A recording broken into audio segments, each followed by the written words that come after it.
सहाबिया आप सल्लल्लाहु अलैहि वसल्लम के पास अपने मकतूल बेटे की खबर लेने आती है और पर्दा किए हुई हैं। एक सहाबा ने कहा, तुम्हारे बेटे का इंतकाल हो गया है और तुम इसके बावजूद पर्दे का इतना एहतमाम कर रही हो। सहाबिया का क्या जवाब था? उन्होंने कहा, अल्लाह ने मेरा बेटा ले लिया है लेकिन मेरी हया नहीं। ये इज्जत व शर्फ वाली औरत की पहचान है। तो मैंने आपको कुछ दलीलें दी कुरान से, जिससे ये पता चलता है कि पर्दा करना फर्ज है। उसके बाद सहाबिया ने कितना एहतमाम की है पर्दे का,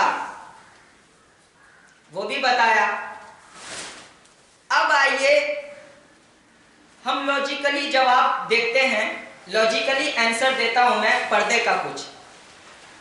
आप प्लेट में 2 चॉकलेट रख दो, एक खुला हुआ हो और एक बगैर चिमकी के हो, तो चूटी किस में लगेगी? जाहिर सी बात है, खुले हुए।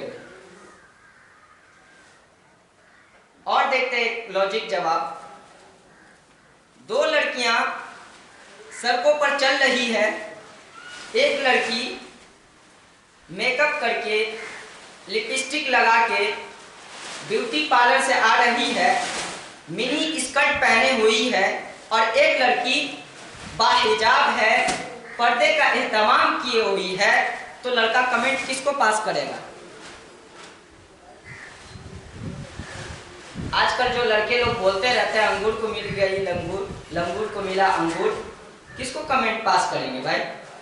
जाहिर सी बात है, जो मिनी स्कर्ट में है। अगर पर्दे का एहतमाम किए रहेंगे, अरे भाई हंसने का मकाम नहीं है, सोचने की बात है। और आप लोग देखते भी होंगे, लड़का लोग बहुत कमेंट पास करता है कि भाई लंगूर को मिल गया अंगूर। तो ऐसे ही लोगों के ऊपर कमेंट पास होता है। अब आइए मेडिकली जवाब देखते हैं।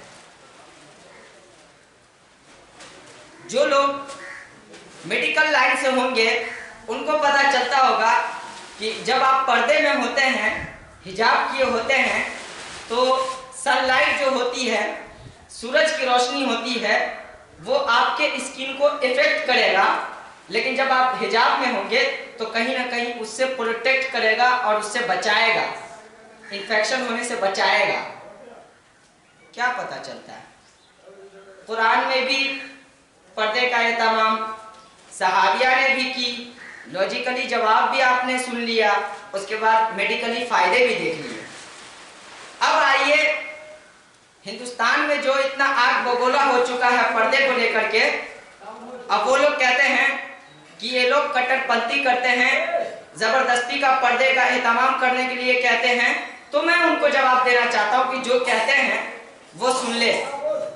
ये पर्दा ऐसा मसला है जो हर धर्म में है, यहां तक के हिंदुओं के धर्म में भी है। कुछ कहानियां सुनाता हूं जिससे वाज़ेह हो जाएगी कि पर्दे का एहतमाम उनके यहाँ भी था और उनके किताब में भी है। आपने सुना होगा, जो लोग स्कूल में पढ़ते हैं, कि रामचंद्र की बीबी सीता को जब रावण लेकर भागे थे श्रीलंका की ओर, तो उसको ढूंढने के लिए रामचंद्र का भाई लक्ष्मण और उसके साथ हनुमान गया था।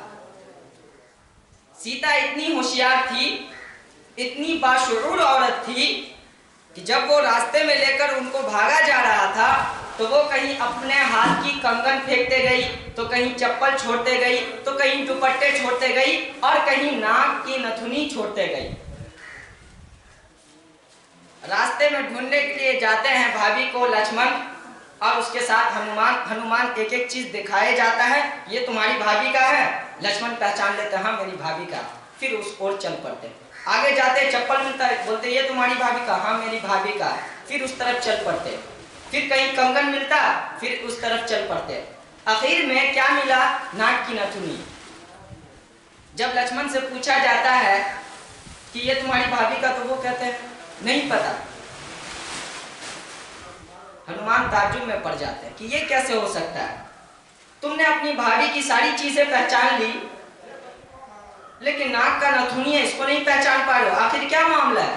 तुम्हारी भाभी है ना, तुम नहीं जानते हो क्या भाभी को? उन्होंने बोला, भाभी को तो जानता हूं, लेकिन ये नाक की नथुनी इसी वजह से नहीं पहचान पा रहा हूं क्योंकि मेरी भाभी कभी मुंह नहीं खोलती थी।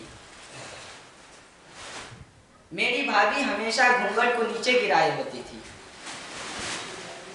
इससे क्या सबूत मिला, क्या प्रूफ मिलता है कि हिंदुओं के यहाँ भी पर्दे का एहतमाम है और उनके किताब में भी है। आइए हवाला देता हूँ। जब हमारे हिंदू भाई ऋग्वेद खोलेंगे, book number 1 Rigveda chapter number 33, उसके अंदर जब देखेंगे तो उसमें लिखा हुआ, साफ तौर पर लिखा हुआ, साफ लफ्जों में लिखा हुआ है कि हिंदू लड़कियों को चाहिए कि पर्दा करे। मेरी बात समझ रहे हैं?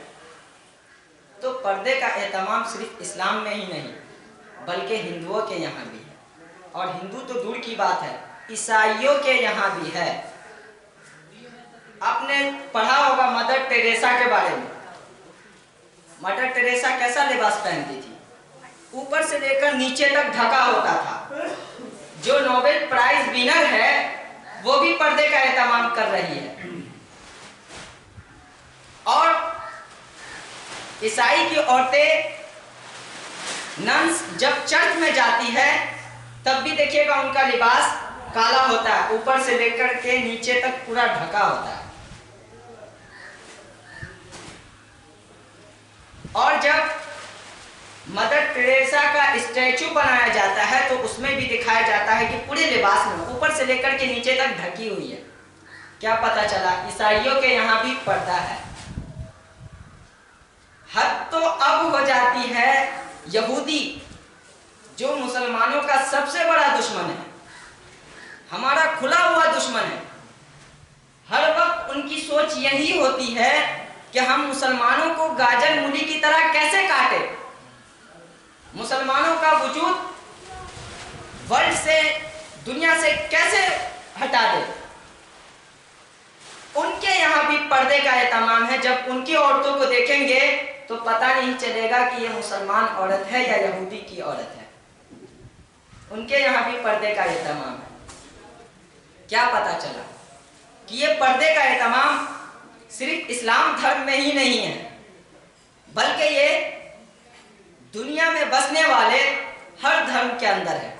इतने सारे हवाले दिए मैंने, इससे समझ में आ गया होगा कि पर्दे का एहतमाम सिर्फ इस्लाम में ही नहीं बल्कि सारे धर्म में है। लेकिन अफसोस की बात है कि मुल्क अजीज में जहां हम रहते हैं वहां पर्दे को लेकर के सियासत हो रही है